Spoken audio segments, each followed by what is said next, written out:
Hoje, a nossa conversa é sobre um gênio, Antônio Carlos Jobim, ou, como todo mundo conhece, Tom. Um maestro que não só inventou um gênio musical, mas que no processo deu uma nova cara, ou melhor, um novo som para o Brasil lá fora, a bossa nova. Para a gente começar a ter uma ideia do tamanho do Tom, olha só que coisa linda essa frase do Rui Castro. Ela diz tudo, né?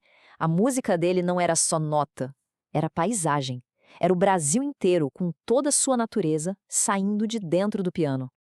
Mas e aí? Como é que esse cara se tornou o arquiteto de um som tão revolucionário? Bom, a jornada dele teve um começo que não foi nada óbvio, bem longe do glamour que a música dele viria a ter. Ele nasceu no Rio, lá em 1927, e cresceu ali em Ipanema, mergulhado naquela natureza toda. E isso, claro, virou a grande inspiração dele. O problema, a família queria uma carreira mais, digamos, normal para ele. Música parecia só um hobby, um sonho meio distante. E o amor, claro, teve um papel central nisso tudo. Para poder casar, o Tom foi fazer a faculdade de arquitetura. Então imagina a cena. De dia, a prancheta, os cálculos, mas à noite, a noite era do piano. Ele ralava tocando em boates, uma jornada dupla que não era bem o som que ele queria criar, mas era o que pagava as contas. E a música, para ele, era mais que trabalho, era vital.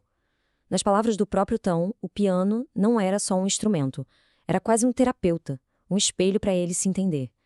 Criar era o jeito dele de botar a cabeça no lugar e lidar com as angústias da vida. E foi essa necessidade de criar que levou ao momento que simplesmente mudou tudo. Um encontro de gigantes que ia dar à luz um som totalmente novo, um som com bossa. Então, a gente chega em 1956. De um lado, Tom Jobim, com suas melodias e harmonias super sofisticadas. Do outro, Vinícius de Moraes, o poetinha, com aquelas letras que pareciam uma conversa, cheias de poesia. Foi o encaixe perfeito. A música do Tom finalmente encontrou uma alma nas palavras do Vinícius. Ali era a base da bossa nova.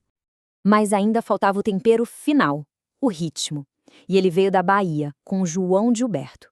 Com aquele violão, João trouxe uma batida diferente, mínima, swingada, fora do tempo tradicional do samba. Era a cola que faltava para unir a melodia do Tom e a poesia do Vinícius. Pronto, a Santíssima Trindade da bossa nova estava formada. E aqui a gente vê como tudo aconteceu rapidinho. Em 56, a parceria começa. O marco zero mesmo é 58, na música Chega de Saudade, gravada pela Elisete Cardoso, o violão do João Gilberto aparece pela primeira vez e... Uau! O som era outro. A bossa nova nasceu ali. E em 59, com o disco do João, o movimento explode de vez. E o que começou ali, quase que em segredo, nos apartamentos da zona sul do Rio, estava prestes a pegar um avião e cruzar o oceano. A bossa nova ia virar um fenômeno mundial. A grande questão era essa, né? Será que um som tão sutil, tão intimista, ia funcionar lá fora? A resposta, meus amigos, foi um gigantesco sim. E a chave que abriu as portas do planeta foi Garota de Ipanema. A música na voz da Astro Gilberto com o sax do Stan Getz virou um sucesso absurdo. Um hino do século XX e até hoje uma das músicas mais regravadas da história. Para se ter uma ideia do tamanho da febre, só nos Estados Unidos a música foi gravada mais de 40 vezes em 2 anos. 40! Era uma loucura. A bossa nova tinha chegado com os 2 pés na porta. E aí, quando parecia que não dava para ficar maior, vem a consagração final. Em 1966, o telefone do Tom toca. Do outro lado da linha, uma voz que o mundo inteiro conhecia, Frank Sinatra. O convite era simples e direto. Quero gravar um disco com você.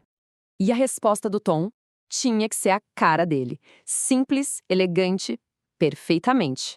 É uma honra. O resultado foi aquele álbum clássico de 67, um encontro de titãs que carimbou de vez o passaporte do Tom Jobim para o panteão dos maiores compositores do mundo.